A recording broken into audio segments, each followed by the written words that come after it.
নমস্কার বন্ধুরা, মায়ের হেসেল চ্যানেলে আপনাদের স্বাগত জানাই। আজকে একটু অন্য রকমের রান্না করব। চিংড়ি মাছটা পুরোটাকেই নিয়ে নিয়েছি। চিংড়ি মাছের খোলাটা জাস্ট ছাড়িয়ে মাথা সমেত চিংড়ি মাছটাকে বেটে নিয়েছি। দেখুন, এর সঙ্গে পেঁয়াজ, আদা, রসুন, কাঁচা লঙ্কা পুরোটাই বাটা রয়েছে।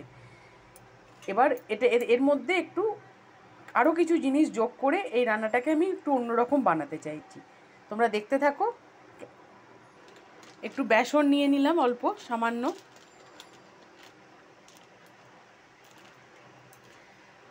অল্প একটু নুন দিচ্ছি, অল্প একটু সামান্য হলুদ। এটাকে দিয়ে মিশিয়ে নিয়ে একটুখানি জল দিয়ে জাস্ট এটাকে অল্প একটুখানি কাদা কাদা মতো ডো তৈরি করছি। বেশি জল দেওয়া যাবে না এতে। এবার চিংড়ি মাছটাও এর সঙ্গে আমি মাখিয়ে নেবো একবারে। এবার দেখো, চিংড়ি মাছটা এর সাথে দিয়ে দিচ্ছি, দিয়ে পুরোটাই ওর সাথে মেখে নেবো একবারে।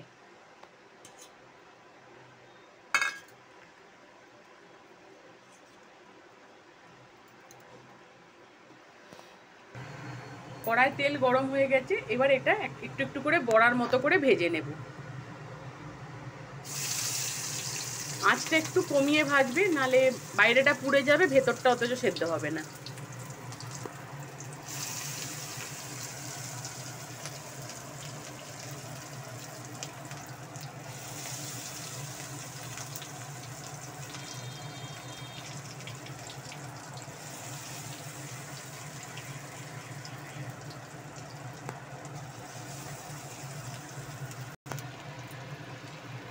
এক পিঠটা সেদ্ধ হয়ে গেছে, এবার একটা একটা করে একটু জাস্ট উল্টে দিচ্ছি, যাতে উল্টো দিকের পিঠটাও সেদ্ধ হয়ে যায়। দেখো, আমার বড়াগুলো রেডি হয়ে গেছে। এবার একটা একটা করে সব তুলে নিচ্ছি কড়া থেকে। দেখো, আমার বড়া কমপ্লিট হয়ে গেছে। এগুলো গরম ভাতে একদম শুকনো শুকনো খেলে খুব ভালো খেতে লাগে। তোমরাও এভাবে ট্রাই করে দেখো। চিংড়ি মাছটা পুরোটাকে নিয়েই বাটা। রেসিপিটা কেমন লাগলো জানিও, আর প্লিজ চ্যানেলটাকে ভালো সাবস্ক্রাইব করো তোমরা।